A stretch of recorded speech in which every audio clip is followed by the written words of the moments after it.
Hello, my name is John Lazar. I live in Hawaii on the Big Island, Kalapana, Hawaii. So what I'd like to talk about today is the 8 true remedies. Some people call them the 8 laws of health, but there are actually thousands of health laws, so we can't just say the 8 laws of health, but these are 8 of the important health laws. And the way we help people to remember all 8 of them is by using an acronym, New Start. The N in New Start stands for nutrition. The E stands for exercise. W stands for water. S stands for sunlight. T stands for temperance. A stands for air. R stands for rest. And the second T stands for trust in God, or trust in divine power. So I'd like to just take a look briefly at each one of these 8 true remedies, beginning with nutrition. I believe nutrition is probably one of the most important, that we nourish our bodies properly. We need to be eating right. We need to be doing things that actually nourish the body and not tear it down. First of all, I'd like to say that not only what we eat is important, but what we drink or don't drink is important. Most of all, we should never be putting any toxins, any poisons in our body like alcohol or caffeine. So 50 years ago, when I made a lifestyle change myself, I became vegetarian. I've been vegetarian over 50 years. About 44, 45 of those years have been vegan, which is totally plant-based. So when I became a vegetarian, I gave up eating all animal flesh, including fish. Some people say, I don't eat meat, but I eat fish. Well, fish is meat. And anything that's a flesh of an animal is meat. Whether it's white meat or dark meat, red meat, whatever, it is still meat. So I gave up all animal flesh. And some years later, I gave up even milk, cheese, eggs, butter, all the things that come from the animals. I've been plant-based all these years, and it's really helped me to be very healthy, in addition to following the other 8 true remedies. So, as we look at nutrition a little bit, what I want to say is, back to the caffeine, alcohol, things like that. Alcohol takes a terrible effect on the brain, the nervous system. It impairs you. It messes up your judgment. It destroys brain cells. It has, as most of us know, an effect on the entire body. Some people say, well, a little bit in moderation is okay, but we wouldn't put a little bit of strychnine or a little bit of arsenic in our body, so why would we put a little bit of alcohol or even a little bit of caffeine? So we need to dispense with things like that completely. So we're not using alcohol, we're not using caffeine. And caffeine's not only in coffee. As some of you may not know, it's also in a lot of soft drinks like Coca-Cola, Pepsi-Cola, Mountain Dew, Dr. Pepper, and others. You read the label, it'll say caffeine on it. And we also shouldn't be using black tea that has caffeine. Even chocolate has caffeine.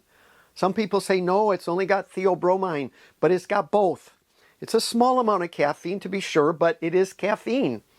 And I choose not to do chocolate or cola drinks or coffee or black tea. The only teas I use are herbal teas, and the only juices I drink are natural juices, like fruit juices. But to the food part of it, we should be eating most of our food raw. We should be eating at least 50% raw. I try to do about 70. Some people do 80, 85, but at least 50% if you want to have a healthy body.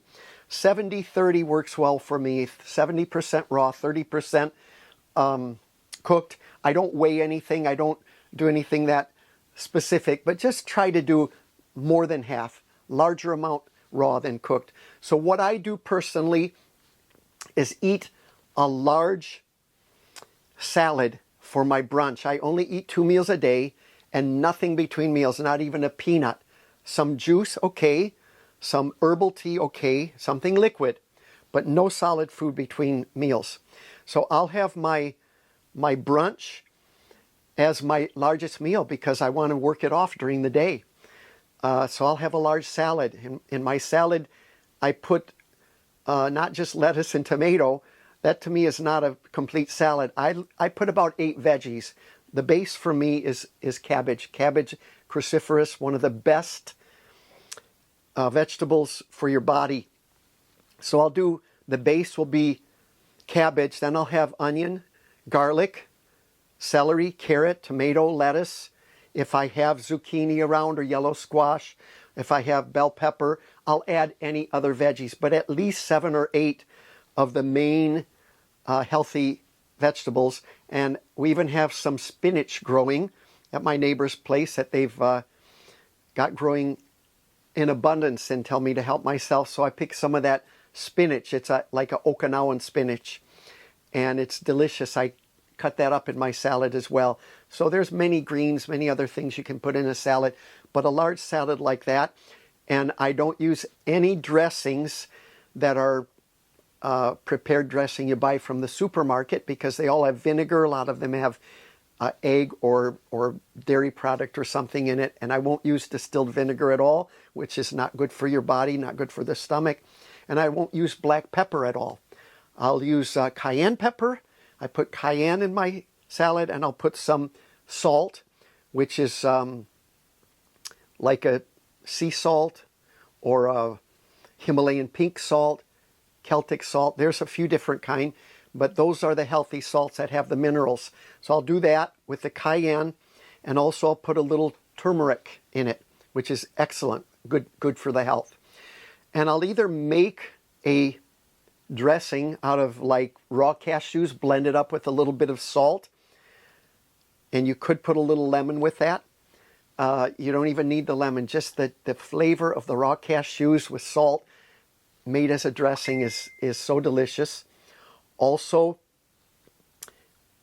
sometimes I will just put lemon and a little olive oil, and that makes a good dressing. But my favorite is to take refried beans and put a little water with it and make it into a sauce so it's not too thick, and put that as like a taco salad.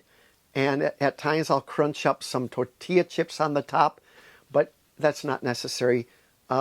Those are some of the dressings. I've had papaya seed dressing, tahini dressing, many different kinds, but that's my main part of my meal, a large salad in a big bowl. After that, I have enough room left for a small portion of cooked, which could be a vegan veggie burger, or some stir-fry vegetable, or some pasta, or some lentils on rice. Brown rice, of course.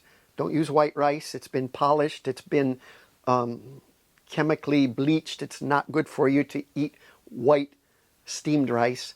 But brown rice, or purple rice, or black rice, you know, they've got several kinds of healthy rice that are natural and haven't been stripped of their nutrients.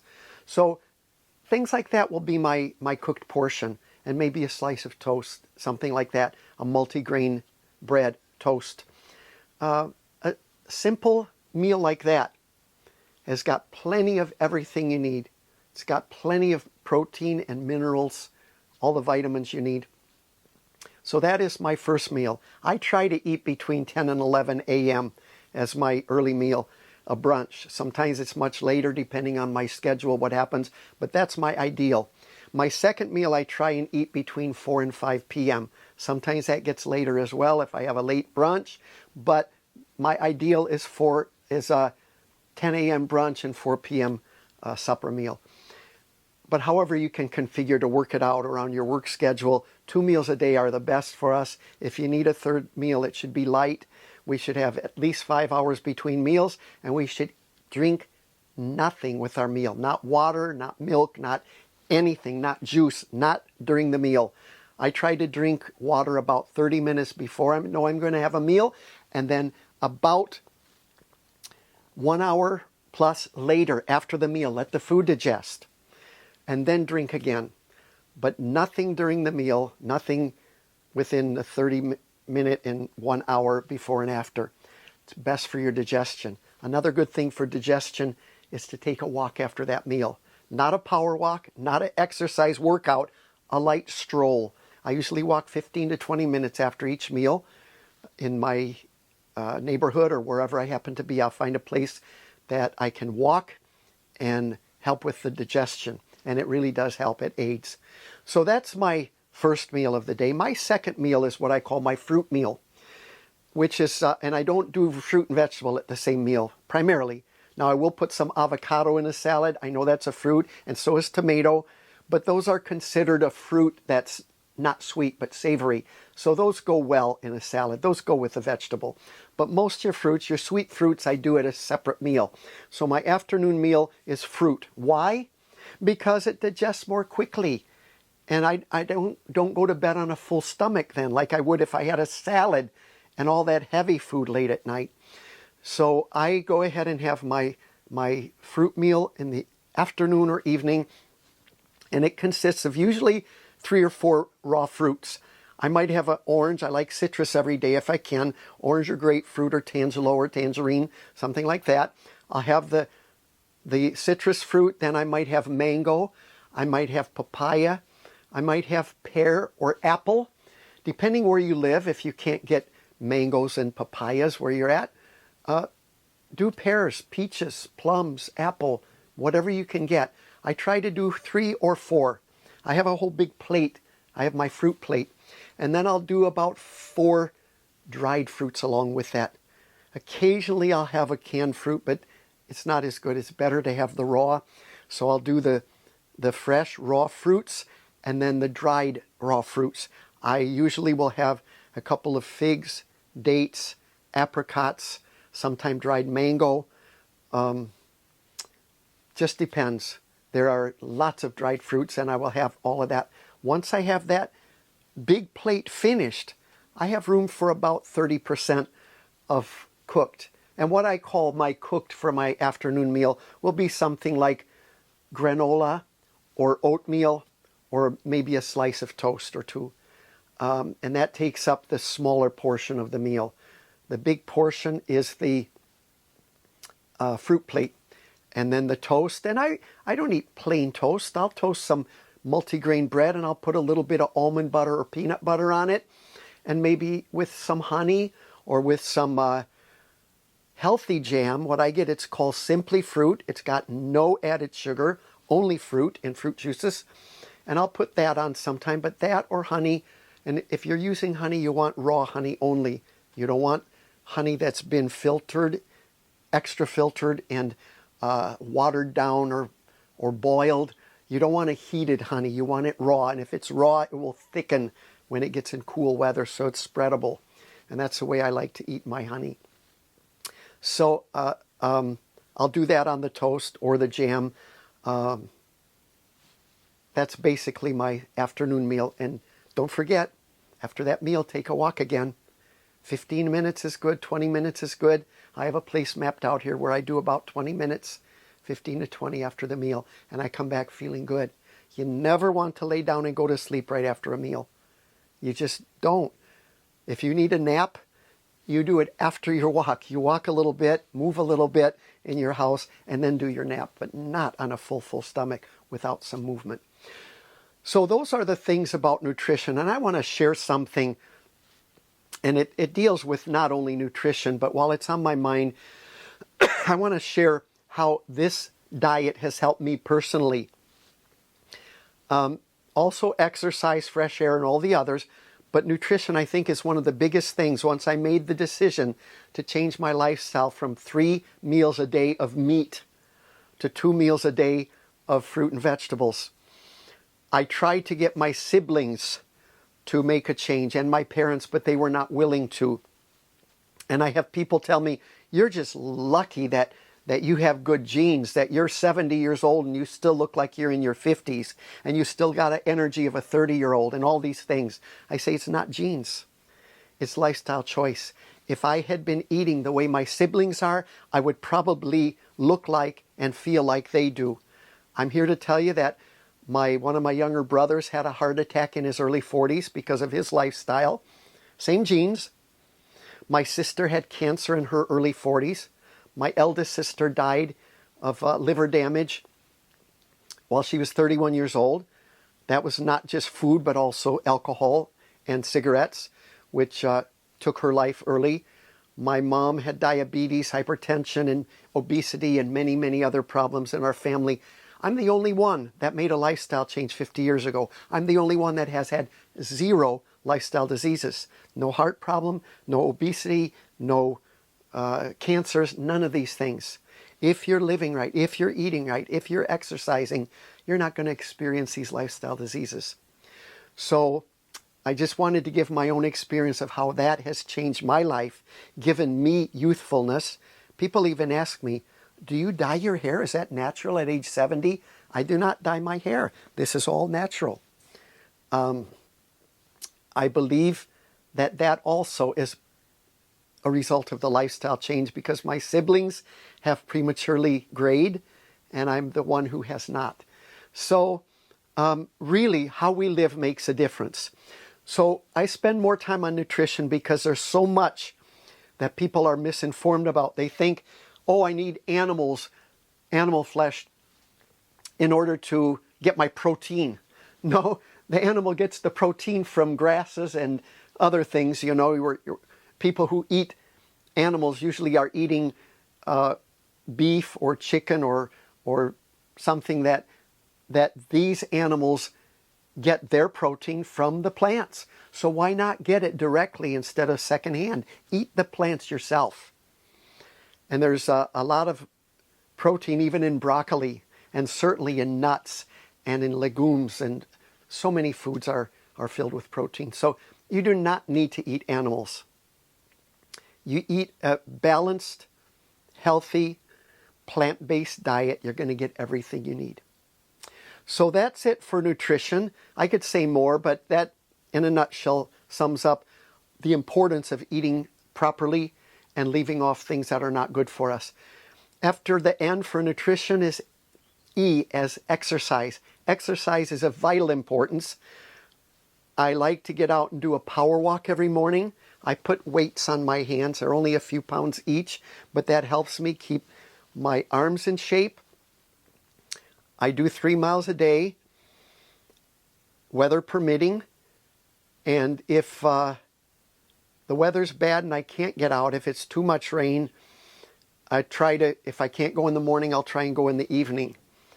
And if that still doesn't work, if it's too rainy, then I have what's called a rebounder. Most of you probably know what these little round mini trampolines are. I've got a couple of those, and I can jump on that for a while and still get a workout. But almost always I have a break in the day where it's either morning or evening where I can do 3-mile walk. In addition to that, I do stretches. We should stretch before and after jogging or power walking. I used to jog 5 miles a day when I was younger, but I want to take care of my joints, so I switched to power walking. And a good power walk with weights on works up a sweat. I have to wear a headband, so my sweat will get in my eyes if I don't. I mean, I work out. I do usually about a 12, 13-minute mile. I'm walking pretty fast, about the speed that some people jog. So if you get out and do a power walk, that's good. If you love to swim, if you love jogging, if you love trampolining, all these things are excellent. Excellent exercise, aerobic exercise. When I finish my walk, I do the stretches. I do before a little bit, then I do after a lot of stretches. Good to stretch out and not get cramps. Good for our body to stretch after our exercise. And I'll do chin-ups. I used to do 30 a day when I was younger, but as I've gotten older, I've had a couple of injuries due to accidents. I had to quit for a while, and I had to start over at low number. And lately, I've been doing between 12 and 15. I just got up to 20 the other day, so I'm working my way back up little by little. Chin-ups. I do push-ups, not every day, but quite often. I try to do several times a week some push-ups and some weights, just some little dumbbells, just to keep my arms in shape. Just a light workout. And that is one of the best things we can do, is make sure we get some aerobic exercise every day. I'm blessed to live near the ocean. I have a 1-mile walk, 1.1 mile. I'm down to the ocean. I go there, I breathe the fresh air and love to just look at the ocean and then turn around and walk back up to my house. So I get my 3 miles in. So nutrition, exercise. What's the next one? Water. Water's important, internally and externally. We should not be drinking, as I said, bad stuff. We should be drinking primarily water, in addition to some juices or herbal tea.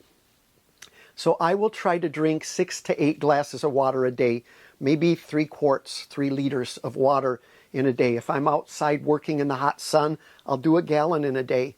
It's good for us to keep hydrated. A lot of diseases are caused by dehydration. If you're not getting enough water, your body will dehydrate. And if you start feeling dry mouth, or your tongue just feels dry, you're already dehydrated. It's too late to say, oh, I better drink now before I get dehydrated. You're already dehydrated. Try to remember to drink plenty water every day, 6 to 8 glasses or 2 to 3 quarts a day, and you'll have sufficient. Our bodies need it for clear minds, for good sleep, for energy, for so many things. The water is good for us. We also need external. We should bathe every day. I know some people, they miss their baths, and it's not good for your skin, for your pores, for your body, and it's not good for the people you get around that have to smell a bad smell if you don't wash. It's good for us. We need to remember to take a bath or shower every day, at least one a day. So water, internal and external. So we finish NEW. Now S is sunlight. A lot of people I know, especially the Asians, hide from the sun. They think the sun is their enemy. They don't want sun on their skin. They want to be white, white, white. I say no. It's more beautiful to let your natural color show, your darker skin. Let the sun gently tan your skin. Don't go out in the middle of the day and stay for hours and burn your skin. Sunburn's not good for us. By the way, sunlight does not, and sun does not cause skin cancer. That's a misnomer. I've been saying this for years, and some recent studies have shown that it's not the sun that causes a skin cancer. It's sun reacting on certain oils in the body and in the skin that come from animals. I've been in the sun doing construction years ago, and more recently at the beaches and on my walks, I'm in the sun for hours. And because of my diet, I don't have any animal oils, any animal fats in my body, on my skin. So I don't get skin cancer. The people I've known who have gotten it have been eating animals. If you're plant-based 100%, you can be out there in the sun. Just, again, don't go in the middle of the day for hours. You can burn, and burning, although it's not as bad as cancer, it's not good for your skin, not good for your body. I've been burned before, and I know. I try to stay away from it in the middle of the day, not get too much. But a little bit in the morning, a little bit in the afternoon, when it's not peak hours, good for your skin, good for inducing sound sleep. It's good for so many things in our body. It gives us vitamin D3, which we need. There's so many things. It's good for the clarity of thinking. It's good for energy in our body and our mind, everything. So sunlight, very important. Don't hide from our friend. The sun is our friend, not our enemy. Make sure you get sunlight, if you can, every day. Right now we're having a storm here. I don't know if the sun will come out, but when it's out, try to get out in it a little bit every day. So NEWS, the next is T. The next one is T. Temperance. Some people don't know that word, temperance. The temperance basically means moderation with the things that are good for us and total abstinence of the things that are not good for us. So example, the things that are good are fruits and vegetables, nuts and seeds and all these things that are very good for our body. But even those we do in moderation. You know, I love cashew nuts, but I realize if I do more than a handful, if I do 3 or 4 handfuls or 5 handfuls at one time, it's overdoing it. And my body doesn't like that. So I've really tried to be careful. Take a few.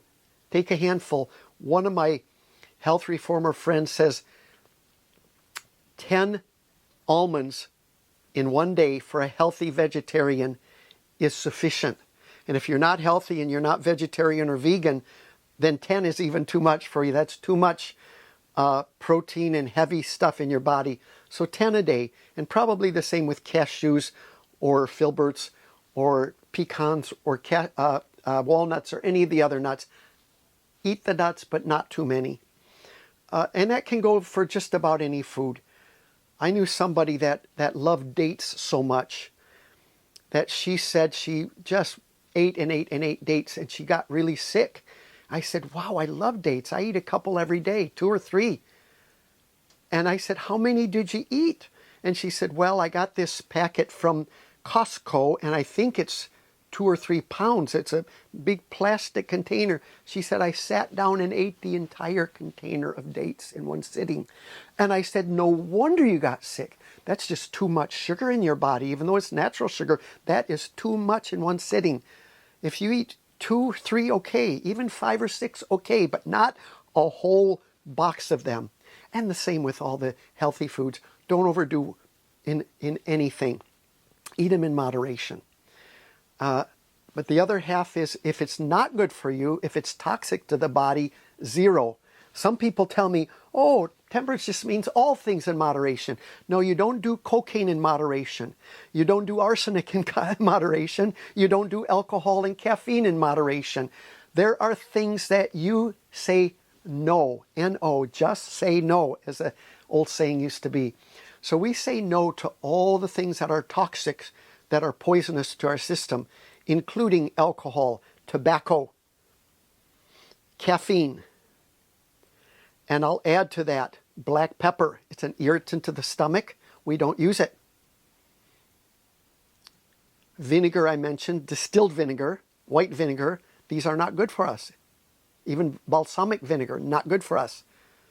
The only one that has maybe good nutritional value and is even questionable is the apple cider vinegar. But I take a very strong stand against the other vinegars and will not use them at all. Those are the things that come to my mind now that we should not be putting in our body at all. So that's temperance. Good things in moderation, bad things abstain from completely, 0. After that first T comes A for air. I mentioned fresh air when I go out and exercise. During your exercise, if you can do it outdoors, do it outdoors. We should be breathing fresh air all the time. This whole thing of covering up faces with these masks has caused so many problems with people's lungs, with their breathing, with their oxygen intake, and it never should have been done. And unfortunately, a lot of people think that's good for their health when they're destroying their health. We should do everything we can to breathe fresh air. If I get around bad air, I try to absent myself and go where there's good air, fresh air. I'm blessed to live most of the year in a place called Hawaii, where we have probably the purest air on the planet, I've been told. Because of the trade winds and being isolated in the middle of nowhere in the ocean, we have fresh air coming all the time. So when I'm out on my morning walks, I try to remember to deep breathe during that walk. I'll take 4 in, hold, 4 out, something like that, or 6 in, 6 out, hold and out, in and out, and other patterns that I've learned of in, hold for the count of 4, out, something like that. It's good for our body to deep breathe. Breathe from the diaphragm. Breathe from the lower abdomen. That's where we should get our breathing, not up in the upper register. That's shallow breathing. We need deep breathing from down below. Even when we speak, when we sing, we should be using our diaphragm to project, and that builds those muscles, the diaphragm muscles, and it gives us the fresh air that we need. When I'm doing my deep breathing, in through the nostrils, out through the mouth. That's the best way. So fresh air, not only during my morning walks, but anytime when I go to the beach, when I'm just out doing my after meal walk. Take some fresh breaths, take some deep breaths. Enjoy that fresh air. If you live in a smog-laden area, try to get away from it if you can. Drive out to a park somewhere in nature if you can, and deep breathe. the fresh air. So we've already finished N-E-W-S-T-A. We've got 2 more to go, R and T. R is for rest. Our bodies need rest.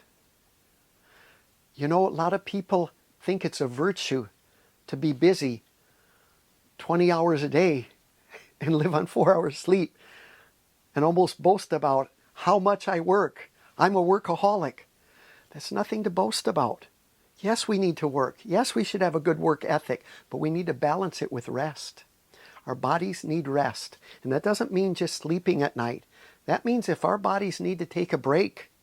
That's why most jobs, if you're working physical labor and some even sedentary, they give you a break time in the morning and one in the afternoon. Your body needs to relax. When I did construction, we would take a break, 10-minute break, morning, 10 minutes in the afternoon. So we need that rest. Take a break from our labor, let the body rest, and of course at night we need to sleep. Some people say you need 8 hours sleep or 9. Well, not everyone's the same. My body won't take 8 hours or 9. I wake up without that much sleep, usually 6.5 to 7 hours. Nobody can set a prescription for everybody, but we need to get adequate sleep. Whatever our body says, if it's 7 hours, great. If it's 8 hours, great. But I don't believe any of us function properly on 4 hours sleep. I know because I've done it before. I've pushed myself with too much work and I've been up late and I sleep 4 hours and I get up and I notice the difference. My body's not rested. I want to recommend a book called Why We Sleep. It's excellent. I don't remember the author's name right now, but you can find the book.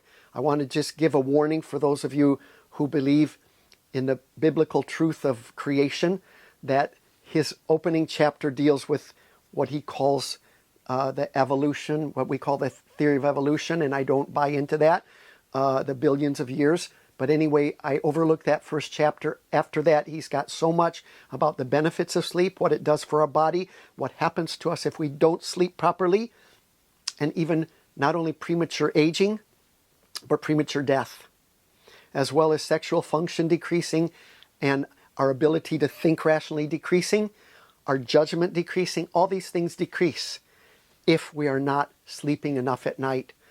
So I had to say goodbye to those 4 hours a night and 5 hours a night.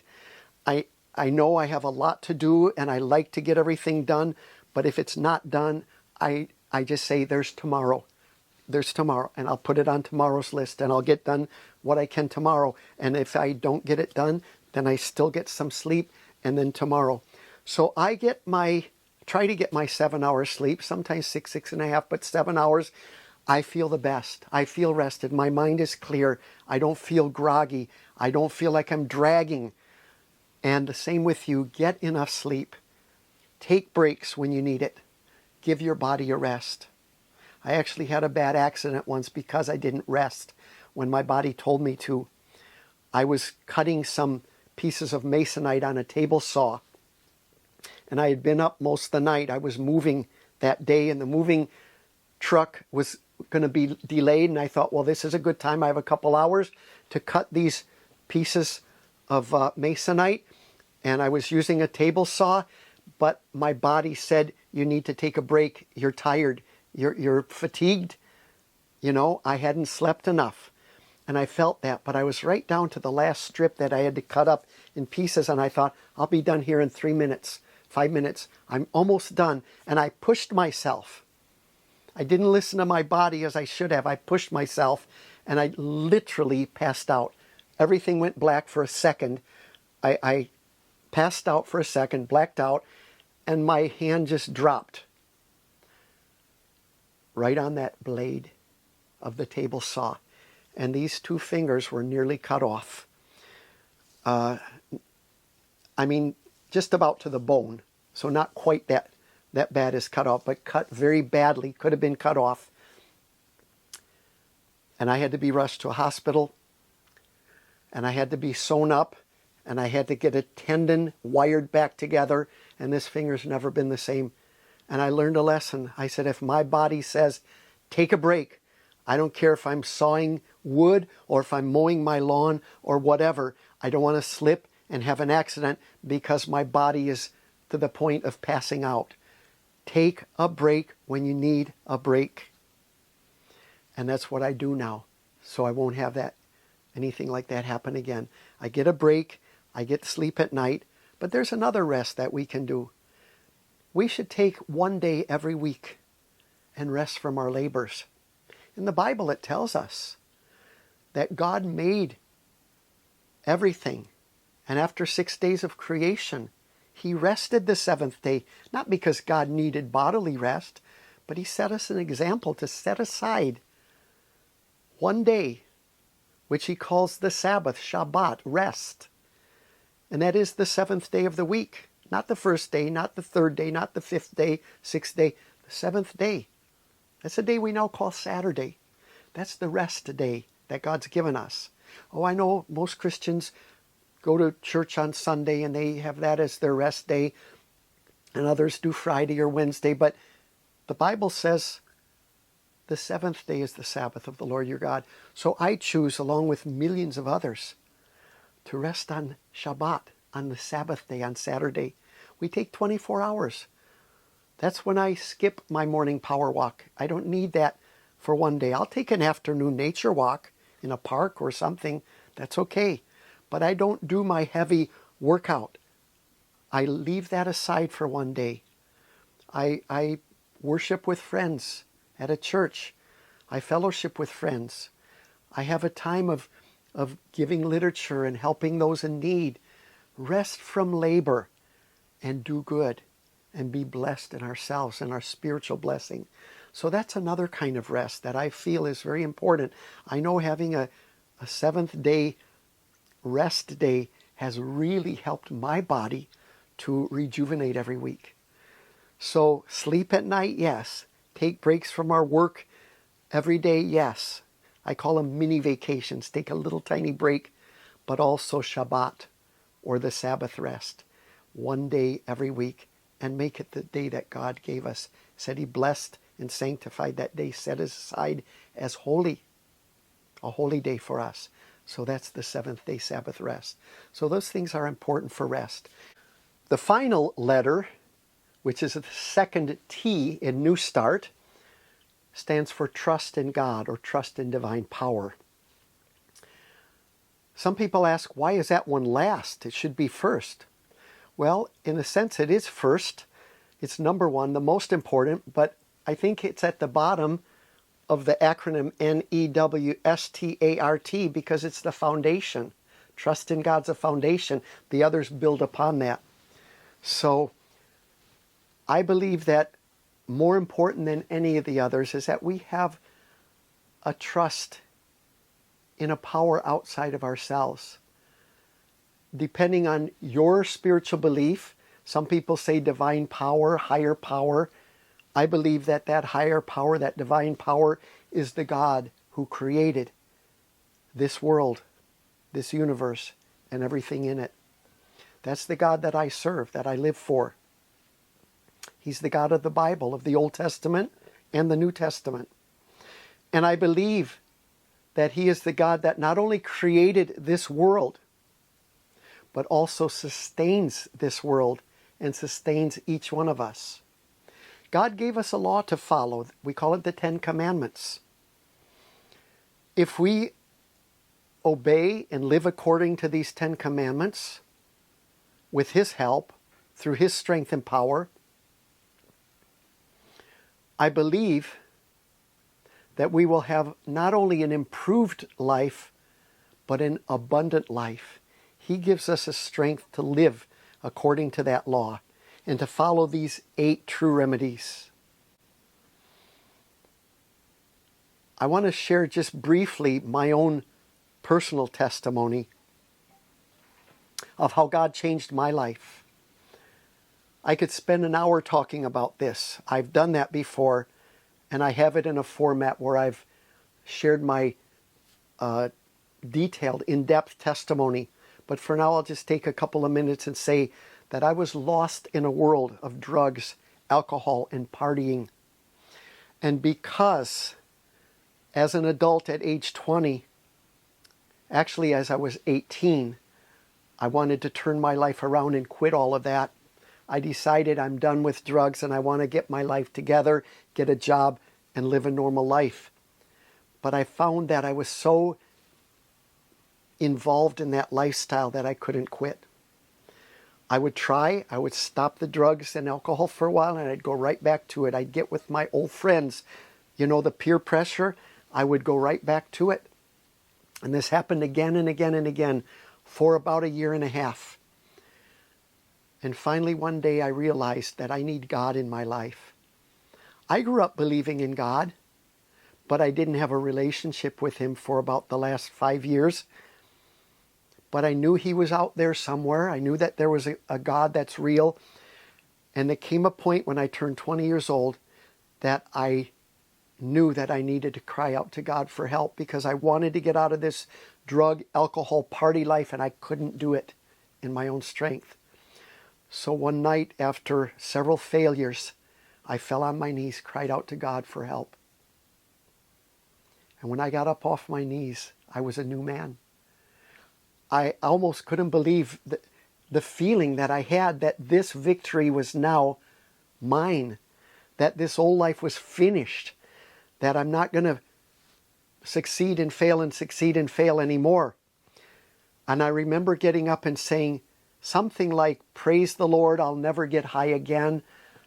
I just knew right then that it was finished, that I would never use drugs, alcohol, the party life again.